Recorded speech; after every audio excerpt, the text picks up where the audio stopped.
자, 이번 시간에는 제5장 보험 소비자 보호 관련된 부분 보죠. 자, 우리 보험 소비자 보호 제도의 대표적인 게 이제 예금자 보호법이라는 게 있죠. 예금자 보호법은 예금보험공사에서 이제 진행을 하는 건데, 우리 이제 그림을 보니까 고객이 여러분들 금융회사에 뭐 예금이라든지 보험을 가입했는데 이제 보험회사가 이제 파산 등을 하는 경우에 그 예금보험공사에서 대신 그 5천만 원 한도 내에서 이제 지급하는 게 바로 예금자 보호법이죠. 자, 우리 예금자 보호법과 관련된 부분들은 여러분들 그 박스로 다 정리되어 있습니다. 그러면 5천만 원 한도로 지급한다고 했는데 언제 지급하느냐라는 거죠. 자, 보험금의 지급 정지, 보험사의 인가 취소, 해산, 파산, 제3자 계약 이전 시 계약 이전에서 제외된 경우, 이렇게 내가 못 받는 경우에 우리가 보험금을 받는다라는 거예요. 시험 문제가 여러분들 대주주가 이동했다, 대주주가 변동했다, 또는 뭐 보험사끼리 이제 합병했다, 뭐 이런 것들은 예금자 보호 대상이 아닙니다. 그 내 계약이 그대로 유지가 돼서 다 받을 수가 있는 경우죠. 자, 한도는 여러분들 우리가 5천만 원 한도까지 지급한다라는 거예요. 이 5천만 원은 소정의 그 원금만 5천만 원이 아니고 원금 플러스 소정의 이자까지 포함한 금액으로 5천만 원 되는 거고요. 이 가입자가 개인만 되는 거냐? 아니다. 법인도 우리가 보호 대상이 된다. 보호 대상이 된다. 자, 그런데 우리 보험 중에서 여러분들 보호되는 상품이 있고요. 보호되지 못하는 상품이 있다라는 거죠. 대부분은 다 보호되는데 보호되지 못하는 상품들은 그럼 어떤 것들이 있느냐라는 겁니다. 자, 여기서 보호되지 못하는 것들 위주로만 여러분들 공부하시면 돼요. 뭐 재보험이라든지 재보험, 그리고 여러분들 보증보험이라든지 아니면 이제 변액보험. 변액보험에서 여러분들 우리 주계약만 얘기해요. 주계약에 대한 변액보험. 이런 것들은 예금자 보호가 안 되는 것들이에요. 자, 안 되는 상품들 잘 기억을 해 두시기 바라고요. 그리고 우리가 계약자가 법인이 체결한 법인계약보험, 이런 것들도 예금자 보호가 안 돼요. 자, 여기서 좀 의심을 하시는 분들이 있어요. 법인은 된다면서 왜 이건 또 안 되느냐, 이렇게 하시는 분들이 있는데, 우리 예금자 보호 제도라고 하는 것은 보험회사만 취급하는 게 아니고 은행, 증권, 뭐 모든 금융기관들을 다 다루는 법이에요. 그래서 일반적으로 법인은 다 된다. 예를 들어서 은행에 법인 통장 다 예금자 보호 됩니다. 자, 그렇지만은 안 되는 상품들 중에 보험 중에서는 안 된다. 이렇게 예외인 거죠, 이거는. 자, 이렇게 재보험이라는 것은 뭐냐면은 A라는 사람이 보험사에 보험을 가입을 했는데 이 보험사가 인수한 그 내용을 보니까 너무 위험해요. 너무 위험하니까 여러 보험사에 다시 보험 가입하는 거예요. 이게 이제 원수보험, 원보험이라고 하면은 재보험은 이런 식으로 가입을 하는 거거든요. 자, 뭐 보증보험이라고 하는 것은 여러분들 뭐 신용보증 뭐 이런 것들 많이 듣죠. 자, 이런 보험들을 얘기를 하는 거고, 변액보험은 우리가 금액이 변동하는 보험이니까 실적이 안 좋으면 안 좋은 대로 보험금 지급하는 게 변액보험이에요. 그래서 예금자 보호가 안 됩니다. 그래서 예금자 보호 제도도 시험 문제 종종 출제를 하니까 이 정도 출제 포인트를 여러분들 잡아두시면 되겠습니다. 자, 다음 여러분들 금융분쟁조정위원회라는 게 있어요. 우리가 여러분들 금융분쟁과 관련된 부분들이 이제 발생하면 특히 이제 보험 쪽에서 어디를 가냐면은 전 뭐 경찰서라든지 법원을 갈 수도 있는데 너무 그러다 보면은 소송의 빚이 많아지고 하다 보니까 중재를 받고 와라라는 거예요. 그게 이제 금융감독원에 있어요. 금융감독원. 자, 요게 이제 시험 문제 잘 나옵니다. 금융분쟁조정위원회가 설치된 기구는 어디냐라고 해서 이제 금융감독원에서 설치하고 있다라는 거죠. 자, 거기 여러분들 5번째 줄에 분쟁조정 신청을 받은 날부터 30일 이내에 합의가 이루어지지 않은 경우에는 금융감독원장은 지체 없이 이를 분쟁조정위원회에 회부한다, 이런 말이 나와 있죠. 그게 뭐냐면은 내가 조정 신청을 합니다. 신청을 하면은 금융감독원에 신청을 하겠죠. 그러면 금융감독원장이 30일 이내에 너네들 합의해라 라고 해서 서로 간에 이제 조정을 한번 해줘요. 근데도 안 된다라고 하면은 위원회에 회부합니다. 금융조정위원회에 회부한 다음에 그 위원회에서 여러분들 여러 가지 내용들을 이제 중재안을 만들겠죠. 안을 만들어요. 안을 만들어서 제공을 하는데 60일 이내에 요 조정안을 만들어줘서 줘야 돼요. 60일 이내에. 그래서 이 안을 여러분들 수락한다라고 하면은 끝난 거예요. 그죠? 근데 이거는 나 수락하지 않는다라고 하면은 이제 소송 가면 됩니다.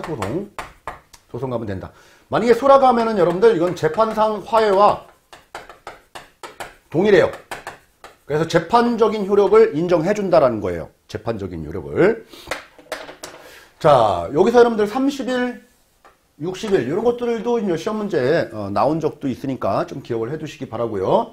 자, 만약에 이런 조정 신청을 한 중간에 내가 소송을 제기할 수 있느냐라는 거죠. 가능하다. 그러면은 이 소송을 제기하면은 이 조정 절차는 취소돼요. 소송으로 가는 거예요, 바로. 네, 이런 것들, 프로세스와 관련된 부분들 여러분들 기억을 좀 해주시면 충분하겠네요. 자, 다음 4번 가겠습니다. 고객 상담 창구 및 보험 가입 조회 운영이라고 되어 있어요. 자, 내가 보험 가입이 어디 되어 있지 잘 모르시는 분들도 계시죠? 그리고 만약에 부모님이 돌아가셔가지고 아버지 보험이 어디에 들어있지? 뭐 이런 것들도 생명보험 쪽에서 잘 모르시는 분들도 계시면은 어디를 가냐면은 각 보험사 다 찾아가지 말고 생명보험 협회에 찾아가가지고 보험가입 조회를 하면 돼요. 조회. 자, 이 조회를 여러분들 직접 가서 할 수도 있지만은 인터넷으로 조회도 가능해요.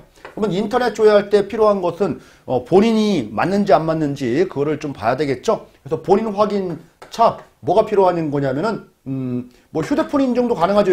요즘 휴대폰 인증, 공인인증서로도 가능하고, 그리고 요즘은 여러분들 아이핀으로도 가능하잖아요. 이런 것들 본인 인증 절차를 밟으면서 조회할 수 있다. 자, 인터넷으로 조회하는데 여러분들 혹시 주민등록증이 필요할까요? 그건 아니죠. 여권이 필요할까요? 그건 아니죠. 그거는 오프라인, 그쵸? 직접 창구를 갔을 때나 필요한 거지 인터넷상으로는 그걸 확인할 수가 없잖아요. 그래서 시험 문제가 우리 보험가입 조회 시에 개인 확인 절차에 필요로 하는 게 아닌 것은, 그래서 1번 휴대폰, 2번 공인인증, 3번 뭐 여권 이렇게 나옵니다.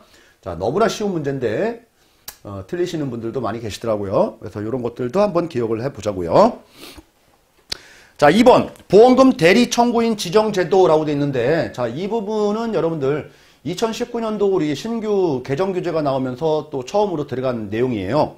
뭐 시험 문제에 나올 만한 거는 거의 없겠지만은, 자, 나번 보겠습니다. 나번. 자, 보험금 대리 청구인 지정 제도에 목적해서 본인을 위한 본인의 상품, 즉 뭐예요? 계약자, 피보험자, 수익자가 본인인 거 가입한 경우에는 본인이 좀 잘못됐을 경우에는 여러분들 보험 수익자도 또 본인으로 돼 있으니까 대리인, 그죠?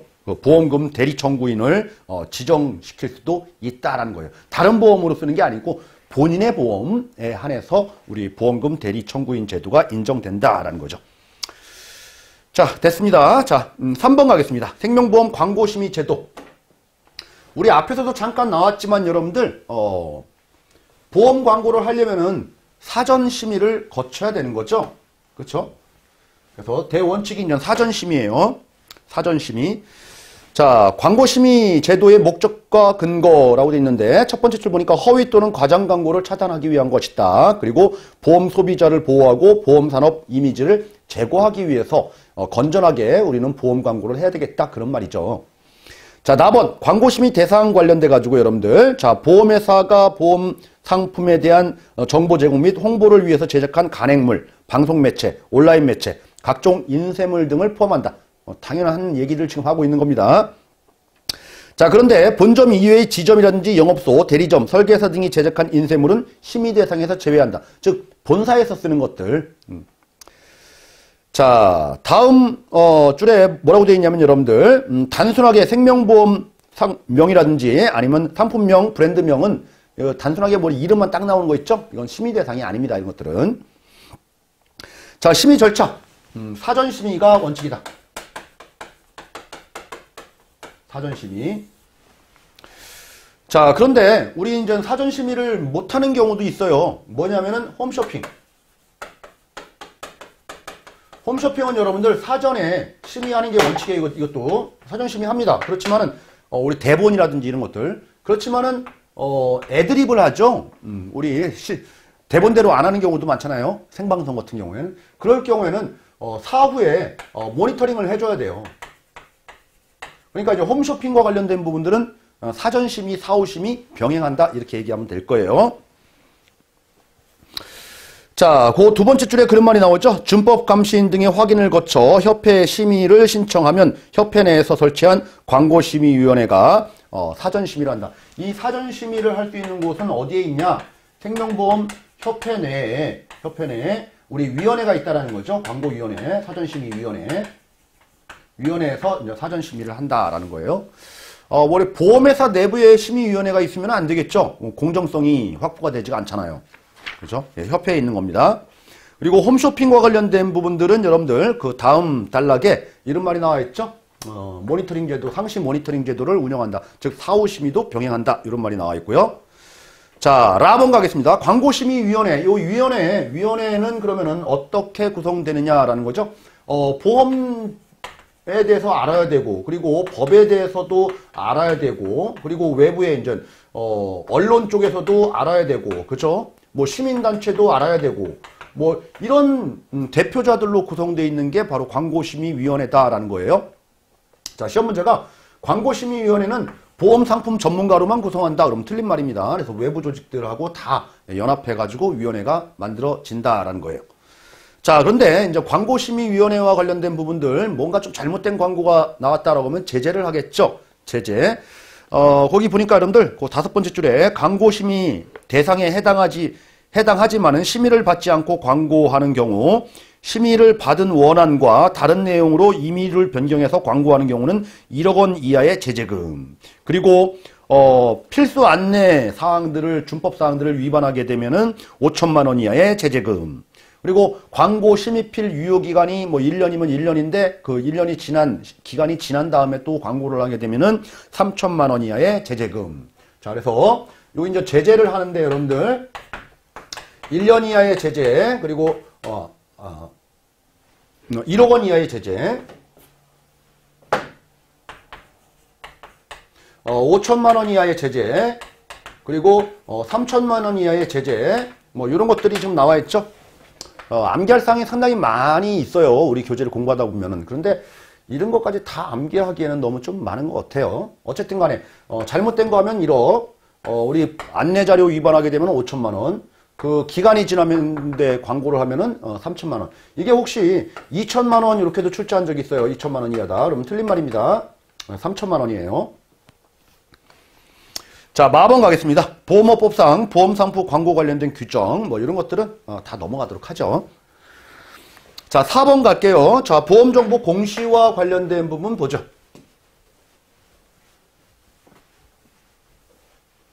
보험정보 공시와 관련된 부분들은 여러분들 간단합니다. 자, 보험회사가 외부에 알려줄 때 우리 회사의 경영은 이렇게 지금 운영을 하고 있습니다 라고 해서 경영사항을 알려주는 게 바로 경영공시라고 하는 거고요. 우리 회사에서 상품은 이런 것들을 판매하고 있습니다. 그래서 상품을 안내해 주는 게 이제 상품공시라고 하는 거예요. 그래서 요거 이제 경영공시, 상품공시, 요거 빈칸 채우기 문제로도 나온 적이 있습니다. 이렇게 어려운 내용은 아니었고요. 자, 그리고 이제 모든 보험사들이 다 이런 것들을 다 하겠죠. 이런 것들을 다 모아서 생명보험협회에서는 자, 이런 공시들을 다 똑같이 하면서 플러스 비교까지도 하겠죠. 비교. 자, 비교 공시를 할 수 있는 곳은 생명보험협회입니다. 자, 다음 여러분들 가번 갈게요. 바로 경영공시. 이 경영공시 쪽에서는 자, 정기공시가 있어요. 정기공시. 1년에 한 번씩 하는 거가 되겠죠. 그래서 1년에 한 번씩 하는 게 바로 결산공시라고 하는 거고요. 1년에 한 번씩 결산하니까. 그리고 분기마다 우리 결산할 수도 있죠. 그래서 분기공시, 분기별 공시 뭐 이런 것들이 있어요. 그러니까 기간마다 하는 거가 정기공시고 사건이 터졌을 때 바로 공시하는 게 바로 수시공시예요. 수시공시. 자, 이렇게 공시를 하게 되면은 요 결산 공시는 여러분들 1년이 지나서 결산일로부터 3개월 이내에 공시하도록 되어 있는 거고요. 자, 분기 공시는 분기 결산일로부터 2개월 이내에 공시하도록 되어 있는 거예요. 요거 수시 공시는요. 발생 즉시 공시하면 되겠죠. 즉시. 자, 공시 시점을 좀 기억을 해 두셔야 되고요. 다음 여러분들 요 결산 공시는 몇 년간 공시하냐면은 3년간 공시하는 거예요. 자, 요거 수시 공시도 3년간 공시하는 건 맞아요. 근데 요 분기 공시와 관련된 부분들은 요게 좀 달라요. 공시 시기가 언제까지 공시하느냐. 그러면은 1, 4분기 공시를 하게 되면은 쭉 되면은 2, 4분기가 되겠죠. 2, 4분기. 2, 4분기는 뭐예요? 이제 상반기 공시가 이제 이루어진다는 얘기죠. 이 상반기 공시는 전체를 다 공시하는 거니까 이게 이제 공시 내용이 다 포함된다는 얘기죠. 그래서 1, 4분기 공시는 상반기 공시할 때까지만 유효하면 되는 겁니다. 이해하셨죠? 그러면 상반기 공시를 했다라고 하면은 이거는 언제까지 유효하면 될까요? 1년이 지나면 결산 공시라는 것을 하잖아요. 결산 공시가 이루어지면은 이게 필요가 없죠, 이제. 그렇죠? 그러니까 이건 뭐 3년이다 그런 말을 하면 안 돼요. 그래서 1, 4분기 공시는 상반기 공시까지 할 때까지만 공시하면 되는 거고, 상반기 공시는 결산 공시가 이루어지면 필요가 없죠. 그때까지만 이루어지면 된다. 시험 문제가 1, 4분기 공시가 결산 공시까지 공시한다 그럼 틀린 말이다라는 거, 상반기 공시로 끝난다라는 겁니다. 자, 이런 내용들을 여러분들 그 다음에 이제 표가 나와 있으니까 표에서 기억을 해두시면 되고요. 자, 그러면은 우리 여러분들 1년에 한 번씩 하는 정식적인 공시 이 내용하고 분기마다 한 번씩 하는 이 분공시 그 내용하고 똑같을까요? 아니죠. 이게 정석이라고 하면은 요거는 임시로 하는 거잖아요. 그래서 그 내용은 똑같이 전체를 다 다루지는 않는다. 공시 항목은 같지는 않다라는 거. 다음 우리 수시 공시 항목 보면은 발생 증시 공시하고 3년간 공시하는데 그 사항들을 보니까 뭔가에 수시 공시는 중차대한 중대한 사건들 관련돼서 수시 공시하겠죠. 자, 내용들을 보니까 적기 시정 조치 등의 주요 조치사항, 뭐 손실 봤는데 거액의 손실, 중대한 변동들, 중대한 영향들, 그리고 대주주와 관련된 것들, 정부의 우리가 출자와 관련된 부분들, 막 이런 것들이 바로 수시공시 항목이다라는 겁니다. 수시공시 항목과 정기공시 항목을 이제 구분하는 문제도 가끔 시험 문제 나오는데, 딱 뉘앙스로 봤을 때 아주 중대한 큰 사건들은 수시 항목이다. 이렇게 기억을 해두시면 될 거예요. 자, 나번 상품 공시입니다. 상품. 그렇죠? 상품들을 이제 외부에다가 공시한다라고 해서 그 세 번째 줄에 여러분들 상품 안내 자료, 상품 요약서, 그리고 상품 설명서, 변액보험 운용 설명서, 보험 계약 관리 내용 이런 것들이 바로 상품과 관련된 내용들이다라는 거예요. 그래서 그런 것들 한번 좀 체크 정도 해두시면 충분합니다. 자, 그리고 각각 보험회사에 들어가면 여러분 홈페이지 들어가면은 우리가 가입 설계를 할 수가 있어요. 상품과 관련된 가입 설계를 인터넷에서 다 직접 할 수 있습니다. 요즘. 자, 어디 들어가면요? 각 회사에 들어가면. 협회가 아니고요. 각 회사에서 상품을 판매하는 거니까. 그죠? 그래서 시험 문제가 가입 설계를 할 수 있는 곳은 어디냐? 그러면은 보험회사가 정답이에요. 자, 다번 생명보험 상품의 비교 공시. 비교는 어디서 하죠? 생명보험 협회에서. 자, 라번 가겠습니다. 기타 공시. 기타 공시와 관련해서 생명보험협회에서는 두 번째 줄 불안전 판매라든지 민원이라든지 소송 건수 뭐 이런 것들도 생명보험협회에서 확인할 수 있다. 체크 정도만 했습니다. 자, 다음 마번 가겠습니다. 자, 온라인 보험 슈퍼마켓 해가지고 보험 다모아라는 사이트가 있어요. 이거는 2015년 11월부터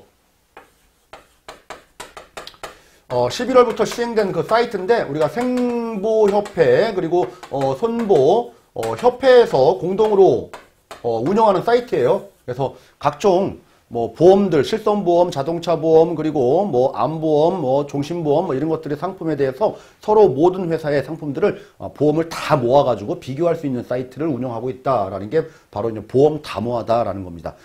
제목만 좀 아시면 될 것 같아요. 자, 다음 여러분들 금융감독원에서도 공시를 합니다. 금융감독원에서 공시하는 것들은 어떤 걸 공시하냐 봤더니 첫 번째 줄에 자, 보험회사의 종합공시라는 게 있어요. 거기를 통해서 회사별 재무 현황이라든지 보험계약 관리 현황이라든지 그리고 사고 현황 뭐 이렇게 굵직굵직한 것들을 공시하죠. 그래서 그걸 가지고 우리가 종합공시라고 합니다. 종합공시. 자, 그럼 정리하면은 보험회사는 이런 것들을 공시하고 자, 협회는 뭐 한다고요? 비교 공시를 하고 그리고 금감원은 뭐 한다고요? 금감원 우리가 종합 공시를 한다 이렇게 돼 있죠. 그죠? 여기 뭐 비교하면서 뭐 불안전 판매라든지 아니면 민원 건수라든지 뭐 이런 것들도 이제 협회에서 공시하는 거고. 그러면 시험 문제가 여러분들 이렇게도 출제한 적이 있습니다. 다음 중 생명보험협회에서 공시사항이 아닌 것은 그러면 정답이 종합공시 이게 정답인 적도 시험 문제 출제된 적이 있으니까 전반적으로 이렇게 큰 틀을 여러분들 학습을 해두시면 됩니다.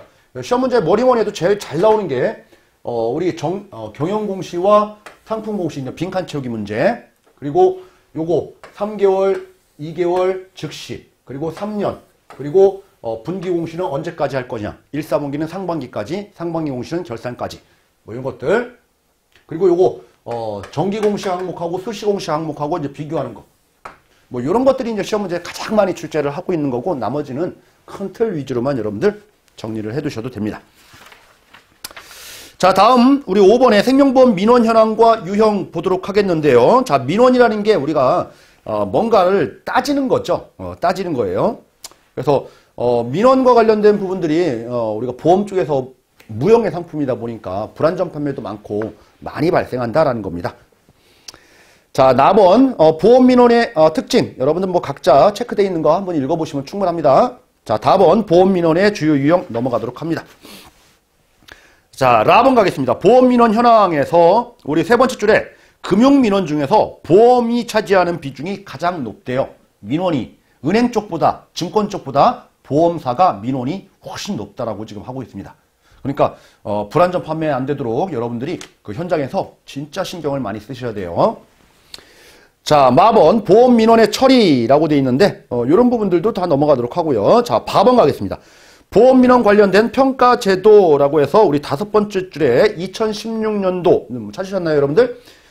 금융회사의 소비자 보호 수준을 종합적으로 판단하는 금융소비자 실태평가 제도를 도입했다라고 되어 있습니다.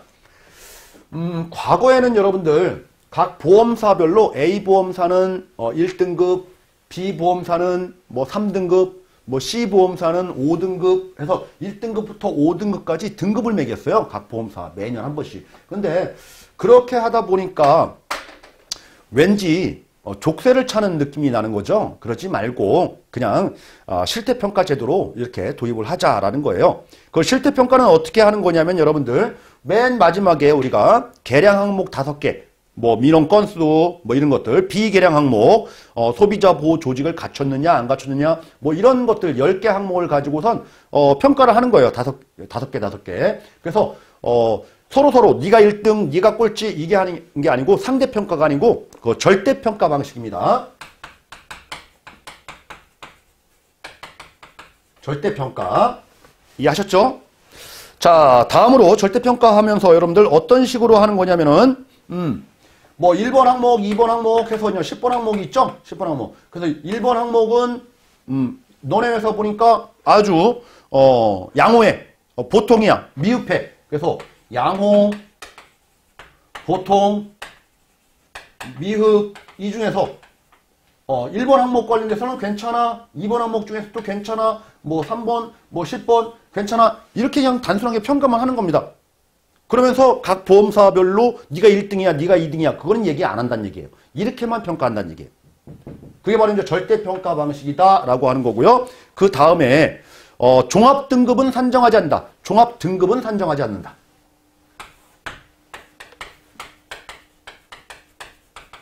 종합등급이 나오느냐? 그래서 토탈 너네는 1등급이다, 2등급이다, 3등급이다, 5등급이다 나오느냐? 옛날에 나왔는데 지금은 안 나온다라는 거예요. 자, 다음으로 여러분들 그러면 이런 평가들을 그러면 어떻게 하느냐라는 거예요. 그래서 연 1회 하는 게 원칙이에요. 연 1회. 연 1회. 1년에 한 번씩 한다는 거죠. 보험사에. 자, 그렇지만은 민원 건수가 많고 불안전 판매가 많고 여러 가지 좀 많은 잡음이 생기는 보험사가 있어요. 그렇죠? 잡음이 생긴다라는 거죠. 그죠? 뭐 빈번하게 민원, 불안전, 뭐 금융감독원에 뭐 투서가 많이 들어오고 막 이런 회사들은 여러분들 1년에 한 번씩 하는 게 아니고 수시로 합니다. 수시평가. 자, 그럼 시험 문제가 여기 소비자 실태평가 제도에 대한 설명으로 틀린 것은 이렇게 했을 때 민원 건수가 많은 회사는 연 1회 한다 그러면 틀려요. 수시평가다. 이런 것들 시험 문제 이제 기출됐던 문제들인 거죠. 그래서 절대평가 방식, 상대평가 아니다. 종합등급 산정하지 않는다라는 거하고 연일회한다. 그렇지만은 잡음이 섞이면은 자주 한다라는 거 정리를 해두시면 됩니다. 자, 여기까지 여러분들 우리 제5장 관련된 부분들 이번 한차 시에 다 몰아서 설명을 드렸는데, 자, 시험 문제와 관련돼서는 뭐 한 2문제 정도 또 예상을 하면서 여러분들 준비를 하셔야 돼요. 자, 잠시 쉬었다가 다음 시간에 이제 공통의 이제 마지막 챕터에 해당되는 세제와 관련된 부분들, 좀 어려운 부분들도 있긴 하지만 천천히 여러분들 함께 학습해 나가시면은 쉽게 이제 해결을 하실 수가 있을 거예요. 자, 쉬었다가 진행하도록 하겠습니다.